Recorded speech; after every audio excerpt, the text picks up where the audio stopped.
I know, unusual that I've been showing my face because I haven't done that for a bit. But basically, given that it's the start of a new month, I figure it's about time I actually start reading the books on my shelf. Now I'm getting rid of a bunch of books, some that I have read, some that I haven't, that I've just looked at and re-gone over the blurb and gone, maybe this isn't actually for me, or it's just something that I keep going, maybe I should read it one day, maybe I won't. Am I that super interested in reading it, or will it make for a good review? Because there are a couple of things that I have on my shelf that I don't know that I will enjoy, but it can make for an interesting review. I should probably take my glasses off because of the reflection, but I'm not going to. So, for a while, I have had my little tin of book titles that I have. Basically, every time I get a new book, I write down the name on the author, and then I put it in my tin. So whenever I'm like going, oh, okay, I should read something from my shelf, I should get something from here if I don't know immediately what I want to read, which I rarely do. So this month I am aiming to read as much from my shelf as I can, because it's about time. So join me on my quest to actually read through my shelf. I have not got a number goal. It's just a case of, it gets overwhelming, the fact that my bookshelf is overflowing. So I need to start slowly but surely going through my shelf. So this is my little tin. You can hear it rattling around with all the paper inside. There you can see all the little titles and everything, so you can see what I mean. And the aim is to, basically start going through my shelf more. So, let's see what my first book is. So, my first book is The Cat Who Saved Books by Sosuke Natsukawa. So let me see if I can find that on my shelf, because it is quite full. So this is it. I think I got this from, I think you might have seen this in one of my recent charity hauls if you watch my short videos. This is The Cat Who Saved Books by Sosuke Natsukawa, and here is the blurb. Natsuki Books was a tiny second-hand bookshop on the edge of town. Inside, towering shelves reached the ceiling, every one crammed full of wonderful books. Rintaro Natsuki loved this space that his grandfather had created. He spent many happy hours there, reading whatever he liked. It was a perfect refuge for a boy who tended to be something of a recluse. After the death of his grandfather, Rintaro is devastated and alone. It seems he will have to close the shop. Then, a talking tabby cat called Tiger appears and asks Rintaro for help. The cat needs a book lover to join him on a mission. The odd couple will go on 3 magical adventures to save books from people who have imprisoned, mistreated, and betrayed them. Finally, there is one last rescue that Rintaro must attempt alone. Which just sounds lovely, and I'm sure I'm going to be bawling throughout, so yeah, stick around to see me inevitably cry about this.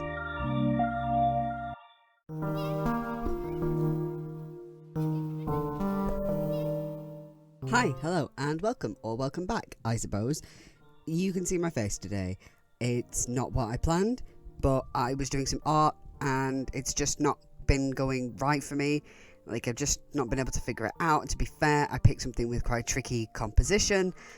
For me, at least, it's pretty simple, but I don't do a lot of perspective stuff, so I'll leave it, and maybe it will appear in a future video when I figure it out, or if not, I will probably still try to complete it at some point, and it'll be on my Twitter or Instagram or whatever. But also, if you see me doing this and looking up here a lot, I don't know how obvious that will be that I'm looking up here. Probably pretty obvious, even because my camera's there and my script is behind it, because I don't film like this anymore. And usually when I film with just my face, I'm not scripted. So let's just pretend that all of this has gone well. that every step of filming to do with this book has gone perfectly normally. If you saw my short introducing the fact that I'm reading this book, you will see that technology is not my friend, and also neither apparently is clip studio art. There is no damn way I could have figured out just how much I would have fallen in love with this book when I first picked it up. I mean, like, I picked it up for, what, £1 in a charity book sale? I mean, kind of, I don't know, there's something correct about the fact that I did find it secondhand. And, like, don't get me wrong, I figured that I would enjoy it, but I just didn't know how... It just immediately got me into its grasp. I fell in love so quickly, but you've already sat through one intro, so I won't keep you around too much longer. So let's chat about The Cat Who Saved Books by Sosuke Natsukawa and translated by Louise Heal Kawai. First things first, Grandpa's gone. It's an excellent intro, it's short, it's sweet, it's to the point, and it perfectly kicks everything off. The death of Rintaro's grandpa is the thing that kicks everything off within the narrative. However, I actually think I need to talk about the whole first page, or at least share it with you. First things first, Grandpa's gone. The tale that follows is pretty outrageous, but he knows that one fact is absolutely real. It's as real as the sun rising in the morning and his stomach rumbling with hunger at lunchtime. He's tried closing his eyes, blocking his ears, pretending he doesn't know anything, but his grandfather isn't coming back. Rintaro Natsuki stands there silent and still in the face of this harsh reality. On the outside, Rintaro seems like a calm, collected young man, but some of the people at the funeral find him eerie. He seems too composed for a high school student who has suddenly lost his closest family member. Sticking to the corner of the funeral parlour, Rintaro's eyes stayed locked on the portrait of his grandpa. And it is such a brilliant and succinct... I never know if I'm saying the word succinct right. Are you meant to say succinct or succinct? Anyway, it's a really succinct depiction of grief, especially those early stages, that space in time where nothing quite feels real yet, that kind of, if we're looking at the famous 5 stages of grief, still being in the denial stage. Natsukawa does a lot with a really short amount of text there, and I think it was great being able to see that I would immediately click with his writing. And yes, I am aware, obviously, I also owe a lot to Louise Heal Kawai. She does an incredible job as a translator, and I will talk a little bit more about her at the end when it comes to talking about her translator's note. I also do want to bring up one Japanese term that, if you don't know it, then it's worth knowing going in.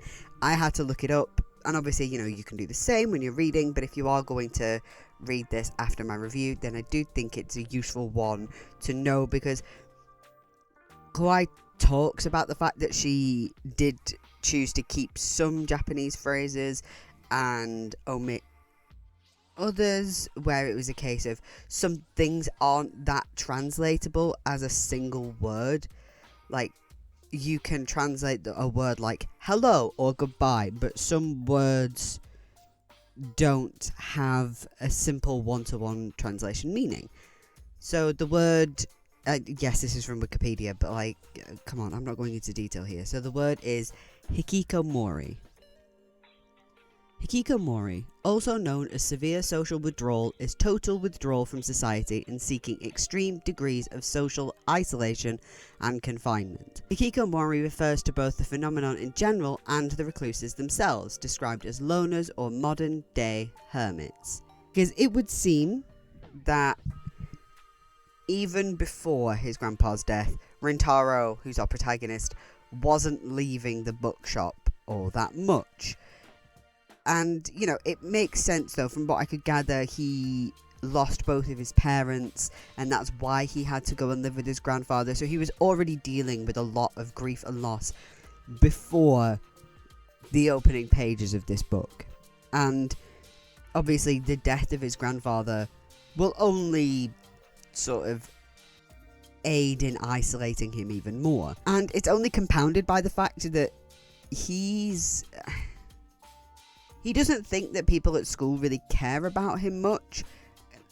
It's not even that they don't even care about him. It's a case of they believe that he believes that they just don't notice him at all. The idea that anybody could care about him, it just seems to him like it's the sort of the care you give to, you found out somebody's lost a relative and you care about that, but you don't care about the person themselves if you don't know them well enough. Or a case of somebody has a duty to him, which we will come to soon. And the thing with Rintaro is that he is decidedly average at school. He's not getting straight A's, but he's also not flunking either. And he isn't the sort of person that does any kind of extracurriculars either. Obviously, he is isolating himself too much for that sort of thing. And if he ever does go to school, like I say, he just doesn't see himself as noticeable. He can't imagine that anybody would see that he is there or notice that he isn't. Who is it? It's Miss Lily. You gonna come and say hi? Little beast. Wonderful. Yeah? We got Miss Lily. You gonna sit with us today? See, this is a good thing about filming like this, is we get cat time. Rather than like in my long game video, where there was a lot of me having a go at Zelda. She was getting in the way. She was getting in the way a lot with that. I don't know where I was. Thank you. You leaving again? You just go sit down there. That's wonderful. But people do notice him, including a student called Ryota Akaba, who is a frequent customer, or at least he was when Rintaro's grandpa ran it. And, you know, he's sad to see it go, but the thing is, from Rintaro's point of view, is that, like, Akaba notices Rintaro at the bare minimum. He is paying attention, but to Rintaro, Ryota wouldn't be the sort of guy to notice him. And I know how that sounds. It's not going to be like, oh, wait, are they? No. But, you know, Akaba is the straight A captain of the basketball team. People are trying to get in his circle, so why would he notice somebody like Rintaro? To him, surely they're opposites. But seriously, your grandpa must be worried sick about you. You've probably got him so anxious, his ghost's still wandering around. How's he supposed to rest in peace? Your grandpa's too old to be getting this much grief. His words were harsh, but there was something gentle about the way Akaba spoke them. Because of their shared connection to Natsuki books, Akaba had a soft spot for the younger boy, and his hikikomori shut-in tendencies. Even at school, he'd sometimes stop Rintaro for a quick chat. Now his concern was obvious. Akaba had dropped by the bookshop just to check on him. And we can see this, and our omnipresent narrator can see this, but Rintaro is a long way from being able to see that people both notice and do genuinely care about him. You know, it's hard for him to see that a big reason that he's alone, like, the big reason that people don't notice him is his fault.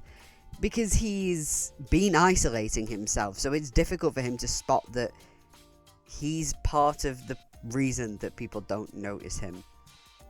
You know? Does that make sense? I kind of went a bit off script with the way I phrased that, and I feel like it didn't make sense, but that's fine. You're watching my videos, so what do you expect? And it's not just Akaba, he also has a girl called Sayo Yuzuki looking out for him, but once again, Rintaro is just like, oh, she's not actually here for me, she's here out of a sense of duty because she is the class president.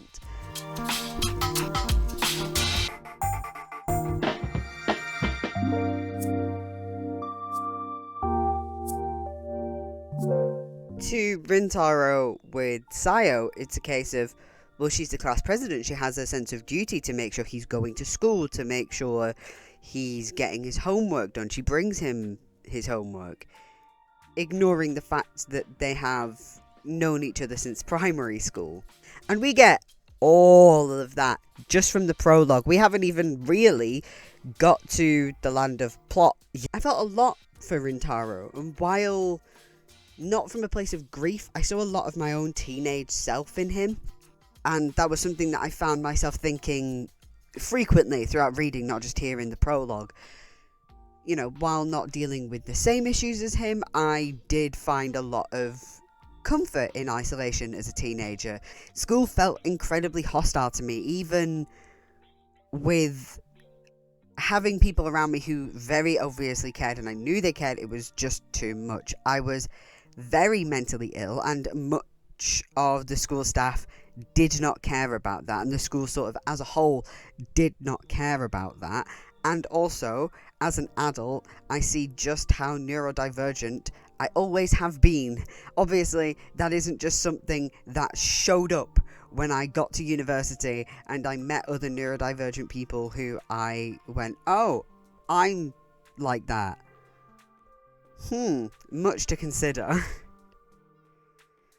It was a case of with school where I thought it was just anxiety and claustrophobia. Turns out, yeah, I was probably really overstimulated.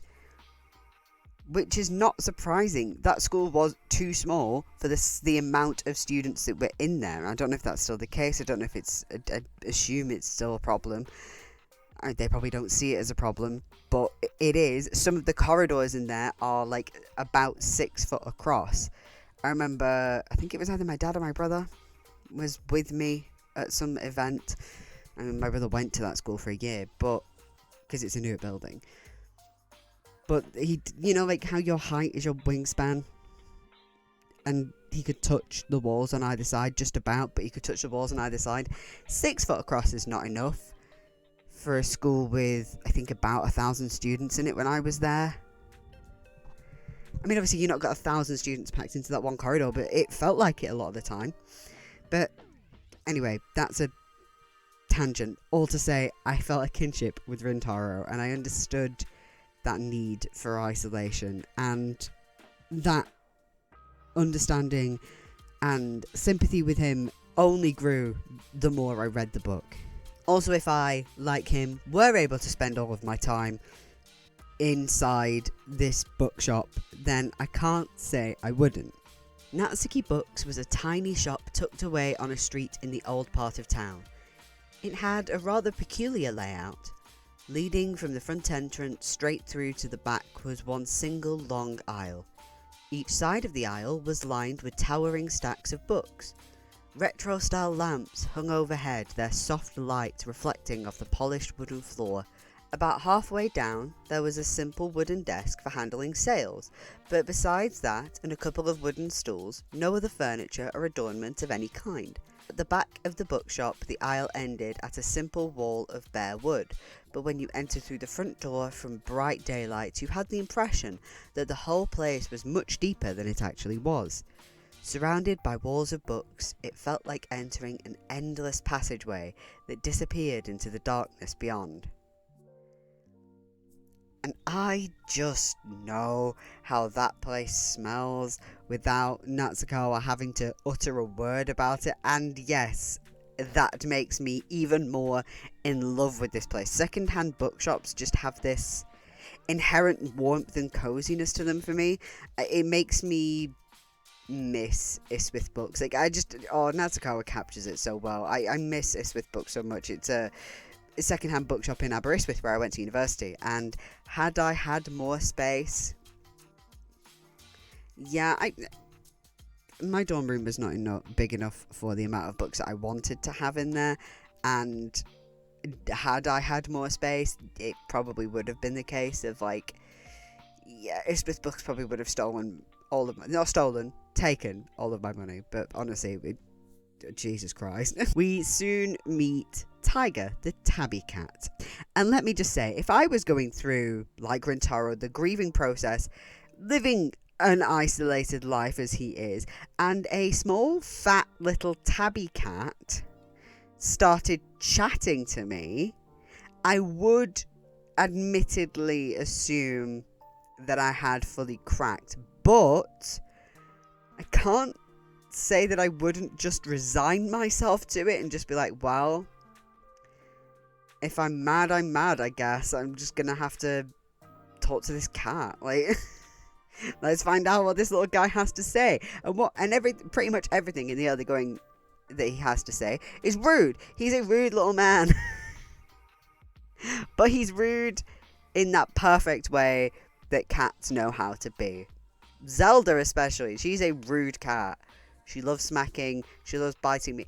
Recently, she has taken to waking me up by biting my hands. Not hard, but she'll sort of just like nibble at my fingers to wake me up, which is great fun. Love that for me. And she loves smacking, especially in the morning. She's very aggressive and grumpy in the morning, probably because she hasn't had breakfast yet. So yeah, loves smacking, loves biting. It's her favourite. She loves being aggressive. He is not physically aggressive, isn't Tiger, but he is that perfect kind of rude, which, like, I imagine if Zelda could speak, she's too stupid to speak like him. He's got a level of intelligence to him. If Lily could speak, she'd probably speak like him. Zelda, there's no thoughts in her head, so unfortunately not. But Tiger is there to ask Rintaro for help with a book-related issue. And no, there are books that need saving, and Rintaro is the one to do it. So what do you need me to do? Follow me. Where to? Come on. The cat turned around and headed not in the direction of the front door, but towards the shadows at the far end of the shop. Rather confused, Rintaro followed, but he'd barely taken a few steps before a very curious feeling of vertigo came over him. Natsuki Books was long and narrow. He had expected to run into the wall at the back in another few steps, but today there was no dead end. The aisle lined with its towering walls of bookcases just kept going. The old-fashioned lamps overhead also seemed to repeat infinitely. As they walked, Rintaro noticed that the shelves were filled with books he'd never seen before. Many of them were different from the usual bound books of today. They'd left behind old second-hand books and moved on to the beautiful leather-bound tomes embossed with gold. The passageway had become a gallery of gorgeous books. Oh, goodness gracious me. Oh, the whole description of the elongating bookshop, it's stunning. And it continues to be stunning right until the end of the scene, where the sort of area around them seems to dissolve and we are met with a bright white light before they arrive at their location, which is the first labyrinth. We have 3 labyrinths that he thinks this is going to be his first, and then he finds out that there are meant to be 3. And I also really like how it calls back to the first description we get of Natsuki Books, where you had the impression that the whole place was much deeper than it actually was.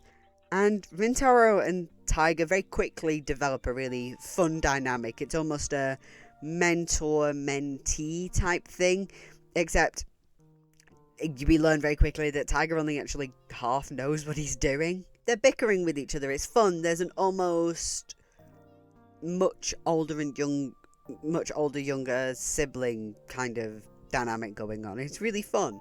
And it was from the beginning of this labyrinth, before they enter the house, which is the real sort of labyrinth here, that I went like, oh, I am going to fall in love with this book. And I had no idea how right I was. So the first labyrinth is rescuing books from a man who has imprisoned them. And Natsukawa explains the type of man we're going to be dealing with so well before we even get the smallest glimpse of them, because of the way he describes this man's space, this man's property. Obviously, the space with the books in particular really gets to grips with that, but just the whole space. The house itself is just this mix of stuff from all sorts of places. It doesn't feel like anything is displayed with care, though, because I'm aware you might think that I'm talking a bit like, oh, well, like here I've got a range of all sorts of stuff displayed, but there doesn't seem to be anything displayed that has his personality in it. There's no love, there's no care. It's just stuff to show, look what I have, look what I have in my possession. There's an almost museum-like quality to it, but even most museum curators have care about the items that are on display. The thing with this man is that it's very clear it's just about the status of having owned this stuff. So, like, actually like a museum. Yeah, like the British Museum. But there's no care for any of it. It genuinely is just a case of, this is what I own and you should look at it kind of thing. And once we get through the labyrinth, the winding walls of the house, we get to this man's study, which it does seem to lie in stark contrast. It's a pure white room lined with pure white shelves, filled to the brim with books, and it feels like it's as far as the eyes can see, that there are books everywhere, trapped behind glass with padlocks in the front of all of it. And I'm not saying you can't have bright white spaces with bright white shelves. Look around me, I have a bright white thing. My shelf, you can see my Coke bottle as well, but my shelf is white. But it's about the fact that they're padlocked shut, never to be opened up again. It's just about showing this stuff off. There's a level of, like, it's almost archival, the way that it's displayed, which does make sense because the rest of the house is appearing like a museum. You know, you can contrast that with the warmth of Natsuki books. It's a place obviously born from Rintaro's grandpa's love of the books that he sells, and the fact that it's very clear that he passed that love of the books around him to Rintaro, and the Natsukis in general just have this radiating love and warmth for the books that are in the store and the books that they've read. Their patrons are feeling that when they walk in. You do not feel any joy from being in a space like that beyond going, oh, I know that's an XYZ edition of this book. It's that sort of thing. And we learn that the man of the house reads only for status.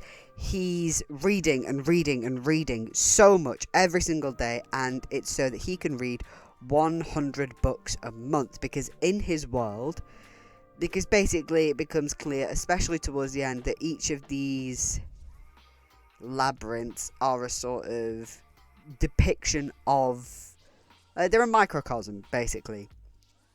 And in this man's world, the more you read, like, the more status you have. So he reads 100 books a month, making that obviously 1,200 a year. Yes, sorry, my brain fell out of me just then. And that gives him high status because he reads so much. And it's not about loving the books, it's not about caring for them, it's not about losing yourself in a book, it's not about, you can't repeat something, you can't reread something, you can't spend time on a line, nothing like that. I'm reminded of the people who usually at the end/beginning of the year, they're like, my goal is to read 500 books this year, which is insane. There is just no way you are actually taking the time to read something properly. And don't get me wrong, I am a fast reader, but I read a book a week. So let's compare it to, we're talking months here. This man is reading 100 a month, which is insane. But the people who are like, I want to read 500 a month, that is 40 a month, 40 books a month. I understand that people have time, and people will read shorter things like manga and comics and graphic novels, which you can get through quicker, but it takes me about a week to read a book. I read 4 books a month-ish. It's just, do you not get tired? I don't mean tired of reading, but do you not just to read that much constantly, let's not say 500, because that means it's 40. Let's say you read a book a day. And people are usually reading those, like, I see people who are talking about, like, A Court of Thorn and Roses, which I have here, because I borrowed it off my friend. I don't know if I am going to end up reading it. But it's not a small book. It's pretty average, but, like, it's not a little book. It's very handily put there. Like, I read this book relatively quickly. I read it over the space of a couple of days. It is a short book. It is pretty simply written. But I wasn't speed reading for any reason. My next book, spoiler alert, is this. It's going to take me a lot longer. It's about the same size as that, probably a little bit longer. It's going to take longer for me to read it. I'm not going to try to read that in a day. Probably not even 2 days. It's probably going to take me about 4 days, like 3 or 4 days to read that, which is good. Because I get to take time with it. I get to spend time with this book rather than just reading it so I can put another number on my list of books. Like, I don't use Goodreads, but that's the thing. So you can put something else on Goodreads. Absolutely not. And the thing is, I know that this man is like reading Nietzsche, other philosophers, and most people who are reading smut, because frankly, that is... Apparently the first one isn't, but as you go through, it does become more like that. Like I said, I haven't read them, I just know of them, and I don't know if I am going to end up getting into them, mostly because I wasn't aware that that's what it was, and I don't have that much interest in reading that sort of thing. I was just reading it because I thought, a lot of people are talking about it, and then I found out why, and I'm sidetracked here, but I am sick of seeing people go, oh my god, this book's fantastic. It's like, you just mean that you fancy people in the book. And you just mean that there are sex scenes in it that you like. I don't care for erotica all that much. I really don't. Despite how much I've spoken about it on my general reviews. But point is, you cannot fall in love with books because you are reading loads. That's not how... I think most people who I genuinely think they love books are people who say, I'm going to try to read a little more this year, but as long as I maybe read a book at night before I go to bed. The people who just, they spend time with books, maybe buy a few more than they can read, and they spend time with one book for a little while. I would believe that they are in love with books more than somebody like, I'm going to read as many as humanly possible. And the thing is, I get it. I get that feeling of, oh my god, there are so many books in this planet, so many books that have been written and are being written and will be written in the future, and I'm never going to be able to read all of them. But take comfort in that rather than being overwhelmed by it. Of course, you are a human being who is unable to read every single book that you will ever want to read, but know that if you are in the mood for something, you can probably find it somewhere. Be that you're looking for a certain genre, you're looking for a certain story trope, you're just looking for, you're in the mood for something in particular, you can probably find it. And for me, as a writer, if I don't think it exists out there, then I can write it myself. I have been doing. Eventually I will get back into writing more. I haven't written in a long time. I think it was about a month or two before my top surgery was the last time I was writing regularly. But I do need to get back into it. I need to get back on that because I want to be able to live my life as a writer. And I can't do that without writing. But anyway, Natsukawa, because we should be talking about this book, Natsukawa does a fantastic job with this scene. It's just brilliant work. It's the perfect introduction to the labyrinths. You know, we can feel that sense of lurking danger. We know that there is no guarantee that Rintaro and Tiger will make it back, but it doesn't feel too high stakes too quickly. It feels manageable, and I think that's helped by the fact that Rintaro at this stage doesn't care as much if he makes it out or not. He's very apathetic towards the idea of returning, and it makes sense. Obviously, his mental health is in the bin thanks to grief. As far as he's concerned, outside of the bookshop, what has he got to return to? And the book jailer, our antagonist here at this stage, he's antagonistic enough that, like, we can get annoyed at him, but it's very easy to see the humanity in him. And at this point, we have no idea how frustrating these like the labyrinth entities can get. I am looking directly at you, Labyrinth 3. And I love seeing this gentle bravery shine through from Rintaro in subtle ways. Here he is showing his love for books from the heart, but that's all he's doing. He's not like actively standing up to somebody. He is just sharing his love for books, but it's still clear that he is not weak. It's clear that there's strength in there, and honestly, a lot of that is shown by the fact that he is incredibly patient with this man. His patience is a virtue, frankly, throughout the book, and he is stronger than me because of that. I'll talk a bit more about that later. He is incredibly calm throughout what is obviously an incredibly bewildering situation, and he never outwardly really shows any harshness in his frustration with the man that he's confronted with. Certainly not now. You know, he gently just tells him that the way that he loves books is by spending time with them, by rereading them. He pulls from the wisdom of his grandfather. Books have tremendous power is something he'd often hear from his grandpa.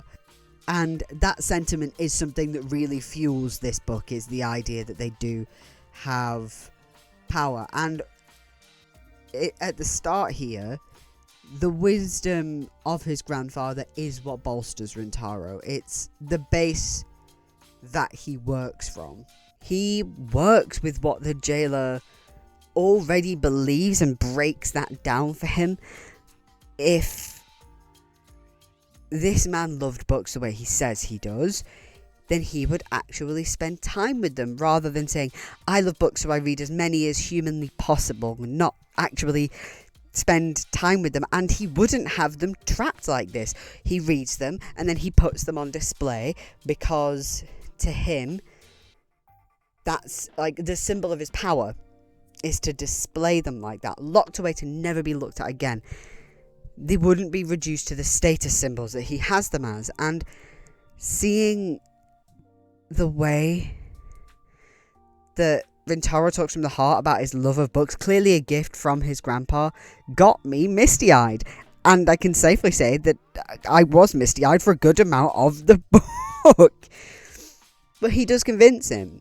He convinces him that, like, that time spent with the book, even the same book, more than once, is a great way to show them love. And when he does get this man on side, we get a flash of light like we had in the elongated shelves earlier, and he's home. He's back in Natsuki Books.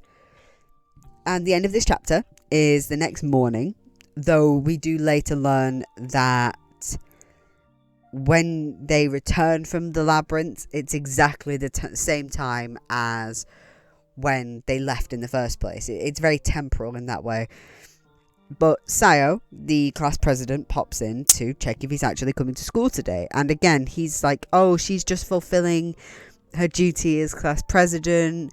But it's really clear that she does care about him beyond that. She's not just asking if he's going to be at school today. She's hoping that he'll be there. And she's also kind of subtly flirting with him, and you know, subtly enough as well that given that he's got a lot going on right now, it's fair that he doesn't necessarily notice that. Tiger comes again to tell Rentaro that there is another labyrinth that he needs help with. Now, because it's early morning, Sayo, the class president, she comes over to check if Rentaro is coming to school that day. Now, Tiger is quietly saying, it's fine, she shouldn't be able to see me, only certain kinds of people can. But of course, she does end up being able to see him, and she is so me, because immediately she's like, oh, I'm going to pick you up and I'm going to cuddle you and squish you, and oh my god, you're such a cute little baby cat. Disregarding the fact that she's heard him speak, she's like, a cat's a cat, fam. I'm going to cuddle this cat. And it's very cute. It's very funny. Tiger has no idea what to do with himself. He's just like, clearly this has never happened before, which I struggle to believe because, quite frankly, he is a cat. Bullshit, has nobody ever gone, oh, he's a baby. But to be fair, I think the idea that maybe he talks might put some people off. Now, Rentaro is incredibly reluctant to let Sayo come with them to this next labyrinth.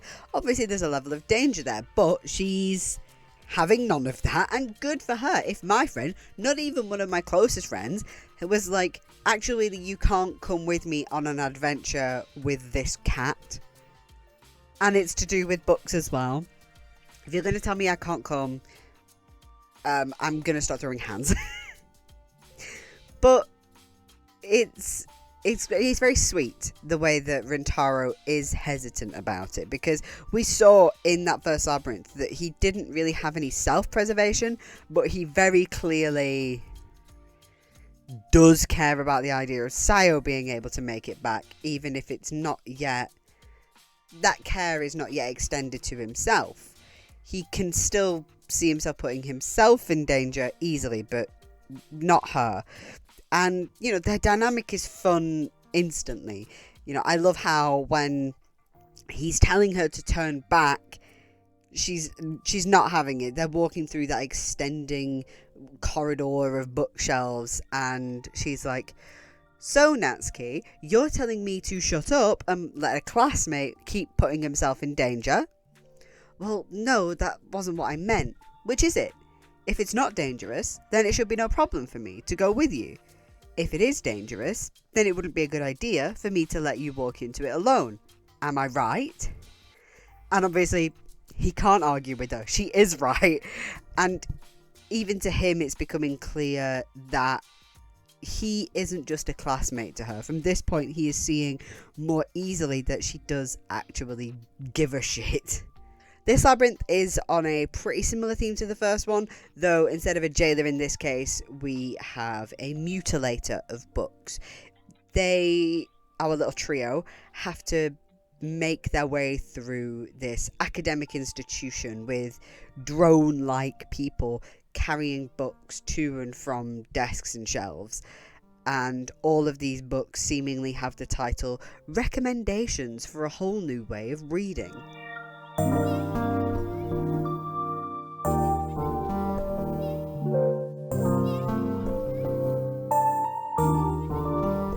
Sorry, I have a bit of back pain and it's really sending me. I can't remember where I was. I think I was saying, yeah. So they make their way through this institution. Eventually they find their way to the director of operations there. And he's blasting Mozart out of this little cassette player, and he is chopping up books left, right and centre. He's cutting them up so he can cut them down. Reading a whole book, especially something more difficult, something, say, philosophical, like Nietzsche, or something sort of more heavy. He talked about Faust is something that he's working on, trying to cut that down. You know, obviously it takes a lot of time to read. It can take months, but why spend months on one book when you can just cut it down? So it effectively says the same thing. You can read a summary alongside it so you know what it's trying to say. That's fine. Obviously it's not. You don't get any of the nuances of the book. You don't get to know the writer's style. But yeah, you basically get to know the same thing. It's beyond abridged, shall we say. You know, a book that should take hours can take minutes here. And he is definitely far more frustrating than the entity from our first labyrinth. He's not only about that same idea of number and status and read as much as humanly possible, he is also causing physical harm to books. And I am of the opinion, one shared by this book, that there is a kind of soul to a book, for want of a better way of putting it. Like, reading a book is a two-way experience for me. If I read a book, then I am putting something into it, but I'm also gaining something from it, even if that is just an entertainment value. But sometimes it's knowledge as well. It's just, you get emotions and knowledge, and you can learn about people and ideals and all that sort of thing. Or you can project yourself onto a character, fall in love with a character, want to, wish you could be alongside this little ragtag group of people or whatever. Like, it's when you read a book, it is a bond with it. Even if you don't have a positive experience with the book, even if you have a negative experience with the book, I will talk about this book till the cows come home, because I have basically formed myself a bond with it, because I genuinely think it's a beautiful piece of fiction. But obviously the same can be said with any of the books that I truly despise, because I had to put myself into reading all of it. I think that's why it is often a good idea that if you are really not enjoying a book, you find a real level of dislike for it. I do recommend just not reading it unless you have to. In my case, I review them. So good, bad, or indifferent, I do generally have to finish them. I think I've been reviewing books, I think since 2018. Yeah, I want to say since 2018. And then it might have been 2019, actually. I feel like it was 2018. But I've been doing it for a while. And in all of that time, be it in written form or in the video form like this, I have only not finished 2 books. One of those was Carrie Soto is Back. I just didn't gel with it. I was really struggling to make my way through it. It was just not a book for me. I don't even think it was a bad book. I just don't think it clicked with me. And the other one was, oh my god, I can't remember what it's called. It's by Lauren Euler.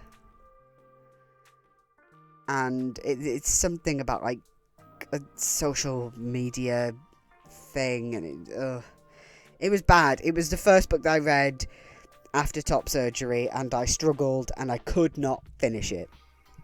But anyway, the point I'm making is, you form a bond with books, good or bad, whatever. You find ways to connect to them. And so obviously somebody causing physical harm to books, especially just for the sake of cutting them down to make them more, so you can read it quicker or whatever, it's just like, it hurts. But Sayo is almost lured in by this idea. She is a slow reader who often really struggles with more complex books. So to her, this technique might be useful. But after saying this, there's a shift in her, a physical, clear change where she starts to almost reflect the drone type people that we saw as we first came into this labyrinth. And Rintaro holds onto her hand, and we learn later that it was this act that really helped to keep her grounded in that time, and it kept her from slipping away, being stuck in that place. And it's very sweet, and it's a moment where we can see that maybe feelings are becoming a bit more reciprocated on his end, because we've seen that she was flirting with him somewhat earlier, but now it's becoming a bit more like there's a connection between the two of them, and it's very sweet. It's just very cute, and it makes me go, aww. And in this labyrinth, it's a mix of things that Rintaro is able to pull from in order to, as it were, complete the labyrinth. 1, obviously, he wants to save Sayo. That's like motivation for him, if nothing else. 2, he once again finds himself pulling from his grandfather's wisdom. And 3, he uses this entity's clear love of the music that he's blasting out. This is from a flashback with his grandpa. Reading isn't only for pleasure or entertainment. Sometimes you need to examine the same lines deeply, read the same sentences over again. Sometimes you sit there, head in hands, only progressing at a painstakingly slow pace. And the result of all of this hard work and careful study is that suddenly you're there and your field of vision expands. It's like finding a great view at the end of a long climbing trail. This sentiment of growing via the books you read, even if they aren't the easiest books to read, is something that really continues throughout the rest of the book. It's something that Rintaro tries to pass on to Sayo, and it's actually something that helps connect them as they go through. And I love it, man. It's genuinely a big part of what kept me going through my degree, especially my bachelor's, the idea that I am gaining something from, not just my degree, but like I am gaining something from these texts, not just a case of I have read this classic piece of literature. There's a reason that I think as well when I was younger that I was so just, I want to read as much as humanly possible. I want to get to grips with as much as possible. But I remember thinking that at the time I didn't, at university I didn't have the time for Ulysses because I had to spend time with it. It's a book that I still want to read at some point. Apologies to my one friend who I've been telling for God knows how many years now that I'll read Ulysses at one point because he adores James Joyce. I have just never got around to reading it. But Ulysses is huge and it's complicated. And I want to give it time. I'm not going to try and sit here and read all of it in like a week or whatever. I need to put some time away for it because it deserves it, if that makes sense. And when it comes to the nail in the coffin of Rintaro convincing this man to change his abridging ways, Rintaro uses the music that's been blasting this whole time. He walks over to the cassette player, which is currently blasting Mozart's Ninth Symphony, and he begins to fast forward it. Now, obviously, if you put on a classic bit, any music, but if you put on that classic bit of music, something that is meant to be good for the soul, and you fast forward it, then you can get it finished in half the time, and you've listened to the whole song. But obviously, it is not the same thing. You do not get to enjoy it in the same way that you would if you were listening to it at the regular speed. And through this, we see Rintaro saving the day yet again, and in a flash of white light, they are back at Natsuki Books at exactly the same time as when they left. And Sayo wakes to find that she's been wrapped in a little, like she's on a chair, she's just woken up, she's next to a little paraffin heater wrapped in a blanket, and it's clear that Rintaro's just taking care of her, because obviously she was in a bit of a state after almost basically getting trapped there. And they talk a little, there's a lot of warmth between them, and she's making sure that he knows he isn't alone for the rest of the time that he's in this town, because obviously he's supposed to be moving away soon. He's meant to be moving in with his aunt in a few days, I believe, at this point. Sayo can't make him go to school, but she can help where she can, and she can also make sure that she is there for him and with him when Tiger comes to, if there are any more labyrinths, she is going to be there with him. As far as Rintaro aware, this third labyrinth is supposed to be his final one, and once again Sayo is by his side to complete it. Now, he is told from the outset this will be the hardest one he's done so far, and that sort of goes without saying, but at the same time, this is not going to be, it's going to be harder for him to see the humanity in this fella. And also, as much as anything, Tiger cannot be with them in the room where the entity of this labyrinth is. It's just Rintaro and Sayo, and I like how it becomes clear throughout this final labyrinth that Tiger was sort of there as emotional support, but he wasn't the one doing the work. Rintaro has always been the one doing the work here. This entity is not somebody who clearly loves books in the way that the others were, even if they had a funny way of showing it. This labyrinth entity, basically, Rintaro and Saya were about to have to go one-on-one with capitalism. And they're confronted with this publishing giant, this CEO big wig type guy.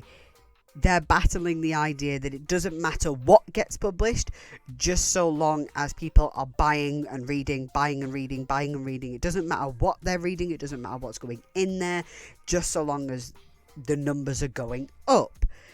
And there are no signs that this man gives a single shit about what's being put into the world. And I'll be real, there are multiple times in the first two labyrinths where I was like, Rintaro, good boy, sweet boy, I think you're wonderful, but can you step aside so I can throw hands with this man? But in this labyrinth, this guy, oh my god, I really wanted to fucking just go at him, because Natsukawa does such an incredible job of showing me people that are so deeply infuriating, and Rintaro is better than me because he is so calm. He shows some frustrations, but he is generally speaking so calm throughout it all. He's so much better than me, because I probably would have started biting somebody at this point. And listen, that's something for me to reflect on in my own time, but I certainly believe that might have been the case. And despite how difficult it is for him, he does do it. He does get through to this guy. And it's all from his own heart. Obviously, you know, his grandpa's wisdom is always going to be in there with him. His grandpa's spirit is always going to be by his side. But during the first two labyrinths, we saw him pull from things that his grandfather has said to him directly. Whereas here, we only see him talk from the heart. We see him pull from himself, as it were, and I really like seeing that growth shown in kind of subtle ways like that. I think that's fantastic. It's also a gentle scene where it could have so easily blown up and been these fireworks of emotions, but there was almost this sense of serenity to it all. It's certainly to the conclusion, and I loved seeing Sayo keep Rintaro grounded throughout it, and watching him pull strength and wisdom from himself, from his own heart. It was his love and determination that saved the day here. But despite them getting back, despite them doing this, things can't end this way so simply, so triumphantly. Tiger approaches Rintaro, telling him that there's actually one more labyrinth. There wasn't supposed to be, but there is now. He learns that, once again, this will be the hardest labyrinth, but not only that, it will be objectively the most dangerous. There is the least amount of guarantee to get away from this one, to get back home. He tells Tiger that he does not want Sayo involved with this. If it is going to be the most dangerous labyrinth, then he doesn't want her there. But it is unfortunately not going to be that simple. She is already in the labyrinth and has been taken there by the entity at the center of it. And the way that Tiger talks about this entity, it is very clear that it is going to be much harder to find the humanity existing within it. There isn't the usual search this time for the labyrinth center. They arrive at, if I remember, it's sort of like an old house, and they're in a beautiful garden, and they are picked up by an old style carriage, and the area around them is perfect. It's beautiful. It's serene, but not right. It is completely devoid of life, not just human life, but there's no animal life either, not even a bug or anything like that. There is nothing around them. And we also find out that Tiger cannot be with Rintaro in this labyrinth at all. Once they leave the carriage, that's it. And it's really clear that it will be the last time that Rintaro sees Tiger at all. And it got me. It got me really good, that final carriage ride. I was very emotional reading through that. And Tiger is a mentor one last time, but he's much more warm and he's proud of him. We can see the growth that's happened between the two of them. And I sat in the library just bawling my eyes out. We hadn't even got to the labyrinth yet, but it was just, I don't know, something with this book, that idea of finding light even in the darkest of times, and the power of friendship, okay? The power of friendship got to me, alright? But when Rintaro leaves the carriage, he sees that, at least from the outside, the centre of this final labyrinth is, as you might expect, Natsuki Books. Welcome, young Rintaro Natsuki. The voice was flat. Rintaro looked around. He was in Natsuki Books, but it looked very different from usual. There was not a single book on the shelves that lined the walls, making the place feel empty and cavernous. In the centre of the room was a pair of sofas facing each other, something that had never been there before. Seated on the sofa facing the door was a slight figure. Rintaro was surprised to make out a thin, elderly woman in a formal black dress. She was sitting with her legs crossed and her long white hands resting on her knees. She stared at Rintaro in a way that made her seem utterly helpless and defenceless, but at the same time there was a strangely grey aura about her that made her look unapproachable. And yet she does not seem at all as fully human as the others did. While it is very clear that they are meant to be representations of something wider, there is still a clear humanity with them. There's something more reverse spirit or a deity with the woman that's here in this labyrinth. And it comes up a few times, the idea that for better or for worse, books do have a tremendous amount of power. And like I say, there is a soul to them. And the power with books does in some way seem to be directly linked to this woman. The way I seem to be able to read it is, you know how the other three entities have all been to do with the idea of like a numbers game. Read more, read more, read more, read more. It doesn't matter about a connection to them. It's just about getting those numbers up.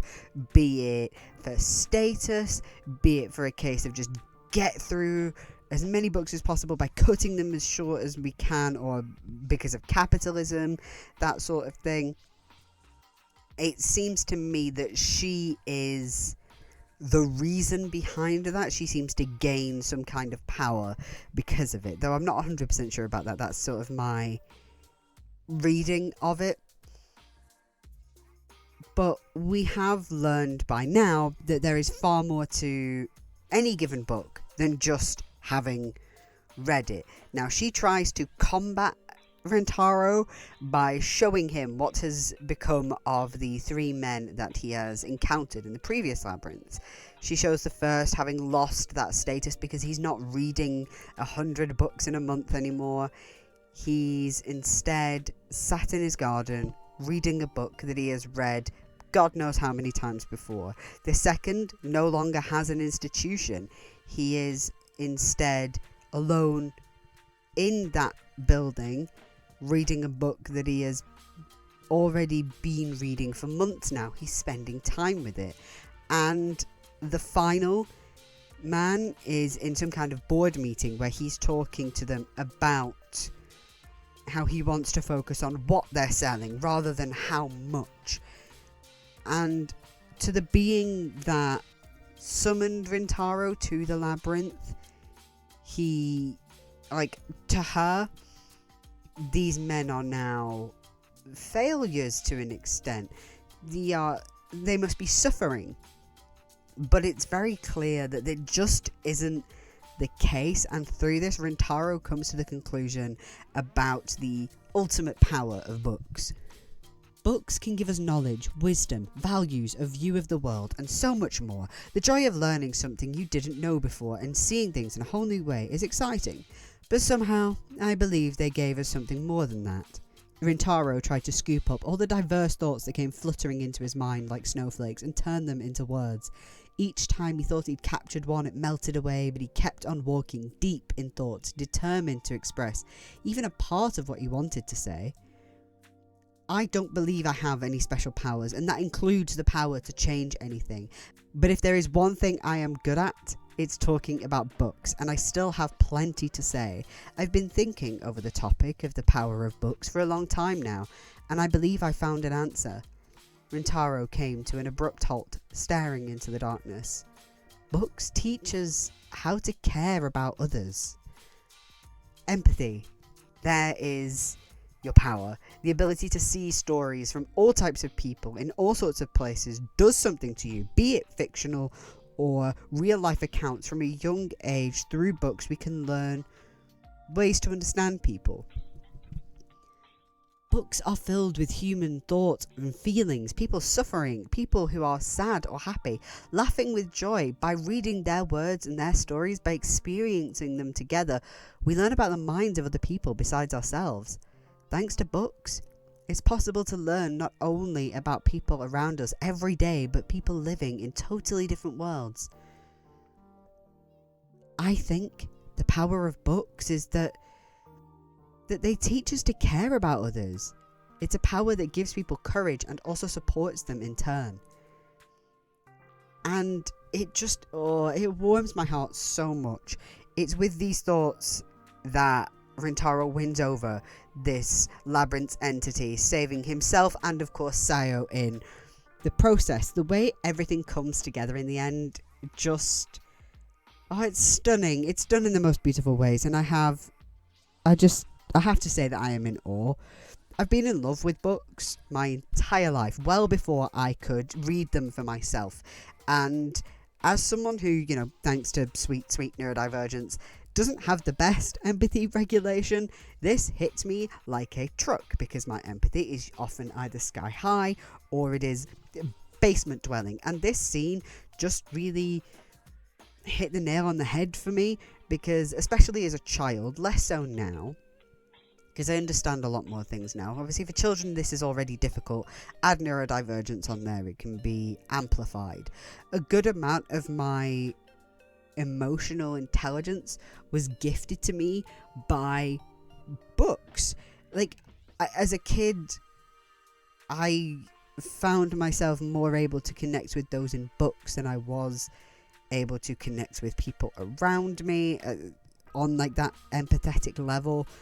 And I genuinely do think that throughout my life I would have loved this book had it been read to me, had I been reading it in the early stages of me being able to read.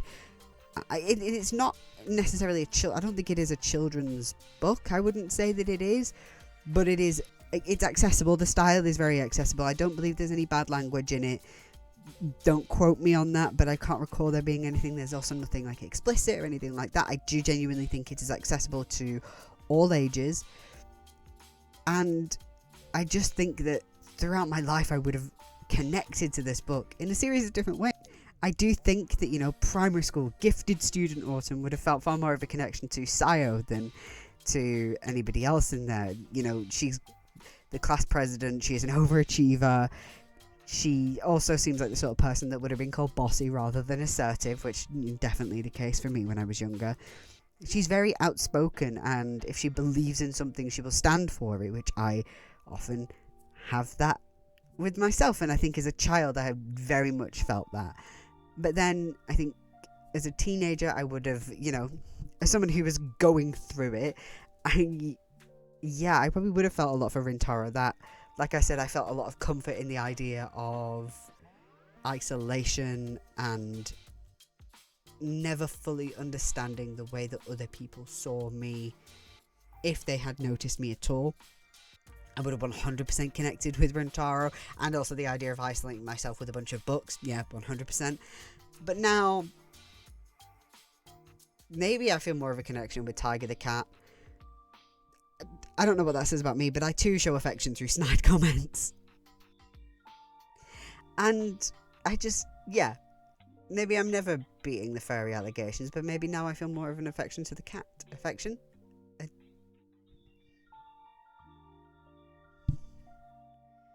I can't think of the word, it's fine. Maybe it'll come to me, maybe it won't. But we wrap this chapter with Rintaro and Sayo in the bookshop being just the most cute. And we end the main part of our story on the gentlest of notes, and I love it so much. It's just, there's a serenity to the end of this chapter. And yes, I'm aware that I ended my last review being like, oh, I really don't really, where are they now? Type epilogues don't click with me, but I did enjoy it here. Now, yes, it possibly could have ended the chapter before, but I think that, one, things weren't being dragged out, and two, it didn't feel like this was just slapped on the end as like a, oh, here, look at this as well. It felt like an actual continuation of the story, and it felt like that very naturally. We learned that Rintaro, rather than moving in with his aunt, has decided to stay and run the bookshop when he's not at school. And part of that deal is that he actually has to go to school again, leaving his hikikomori days behind him. And we can see the growth that has occurred in him by taking on these labyrinths. It's done very naturally, and I love it very dearly. And we also see that actual blossoming of Sayo and Rintaro's relationship, with her asking him out. It's understated, and it's very sweet. It warms the heart. And man, there are not enough good things to say about this book. I know I've said it before, but the way I know that throughout my life I would have resonated with so many characters within this book. There is a cat behind me wiggling around. You okay? It's Miss Lily. She's just hanging out today. She's been hanging out a lot. I had to shut her out earlier because she was making a lot of horrible mouth sounds. Because when she cleans herself, she makes horrible mouth sounds. But she's now snuggling behind me. So giving her little snugs because she deserves it. But where was I? Yeah, that I would have resonated with this a variety of points in my life. And I think it's especially now as an adult reading it, I have that feeling of being very protective towards them, especially Rintaro, if I'm totally honest, because Sayo feels like she could look after herself, whereas Rintaro is just, maybe it is because I see that version of me in him, but I just want to take care of him. But I am very certain that I will return to this book in the future. I think this is going to be the sort of thing that, although once I get it back, because I am actually lending it out to a friend soon, but once I get it back, it will probably live upon, you can see that little black thing there that hangs up next to my bed. I'll probably keep it in there, just read that steadily over a few nights or whatever, because it's very easy to read. Probably read a chapter a night over a few nights, which I believe there's only 6 chapters if we include the prologue and epilogue as like chapters in and of themselves.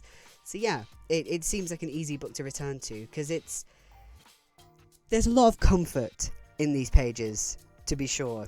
But before I do actually wrap up, I want to give some thanks to Louise Heal-Kwai for translating this book, because obviously without her work I would not have been able to access it. And I loved getting an insight into her process. We learn a little bit about that at the end. She has a translator's note there. It's not particularly long, but I particularly like learning about how she decided to keep certain Japanese phrases sort of as I was explaining it earlier, I think, the idea that some things aren't just translatable. You know, certain words are, like I said, hello, goodbye. You can translate those pretty one for one. Obviously, there are some things that have different contexts and things like that, but they still mean the same thing. Like, I know that in Japanese there are different ways to say thank you. Some are more formal, some are more casual, but at the end of the day, they still mean thank you. If you told an English, it's like, oh, it's thank you, but in a formal setting, you would understand that. Whereas something like hikikomori, you can't. It's not just somebody who's a bit of a loner.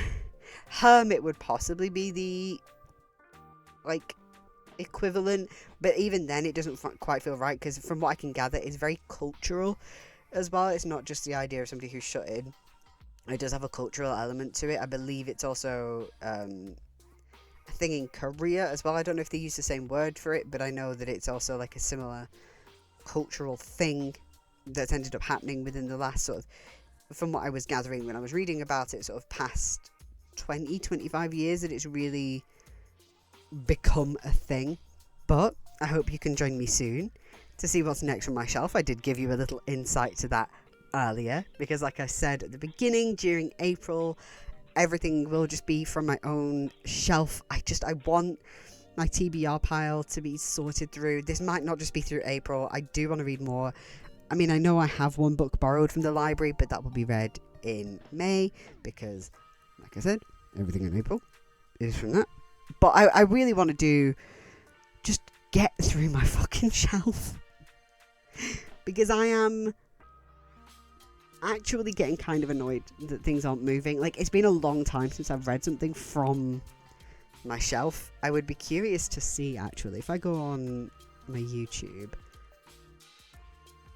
and see when the last time I actually read something that wasn't from the library. Because I know I buy some things for myself, but it doesn't help. Right, there we go. Like, all of these so far are... Oh, Drip Drip. I own that. That was the last one that So that was December. The beginning of December last year. So I probably would have read that at the end of November. That's months since I've read something from my shelf. And to be fair, for once, I actually read that as soon as I got it. But I think So the Grady Hendrix ones, I only own 2 of those. I think the other ones I got all of those from the library. Yeah. Again, same with those.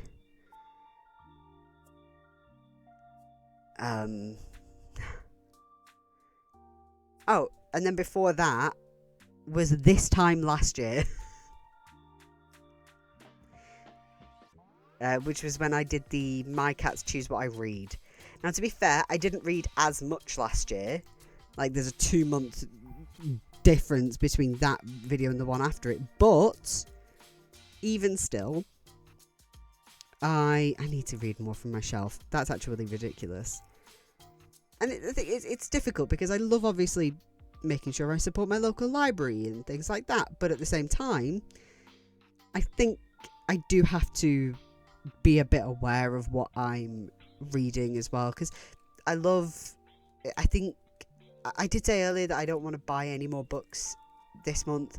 If I do, I think I need to make I plan on maybe buying 1 book this month, because it's been on my I want to read for so long, and I can't get it in my library. Like, since I've seen it, I keep going, I should get it, and then I haven't done. I'm in Manchester tomorrow. I may end up getting that. But I think that it's a case of I will read that as soon as I finish my next book, because I do have something lined up, and that's it. I can't remember what it's like the Dalagut Dream Department Store or something like that. That might be my next book that I buy, but from now on, if I buy a book, I have to read it straight away, unless I buy a collection of books. But even then, they should be the next books that I read, so that I can actually start not just hoarding stuff, basically, because it's just sitting there. It's not actually being enjoyed. And I'm aware that there are a couple of books on there that I have that I thought, oh, that might be fun. And then I've seen a lot of reviews of them and gone, oh no. To be fair, there was one I got there from charity for like £1 that was like, oh god, that looks awful. I think I need to buy this. Because it looks so ridiculous, it seems like it might be interesting to talk about. And a couple of them, I was like, well, one of them I thought it might be good, and then I saw a lot of reviews about it, and I also found out that it's like Kylo Ren fanfiction. No, it's not Ali Hazelwood, but yeah, it is Kylo Ren fanfiction, and the other one is just meant to be awful. Probably also fanfiction stuff, but yeah, it's a tricky game trying to buy romance in this day and age. Because I love reading romance books. I don't want to pay for fanfiction, but apparently that's all you can fucking do these days. Anyway, feel free to like, feel free to subscribe, feel free to put your notifications on, all that cringe shit I'm supposed to ask you to do in my videos. Let me know what you're reading at the minute, and let me know what kind of books you've been reading recently that give you, or even not recently, just generally, that give you that warm sense of comfort. That book that you can read that just makes you feel like you're drinking a nice hot chocolate sort of feeling.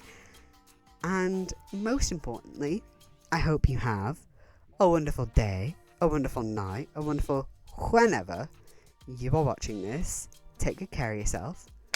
Right.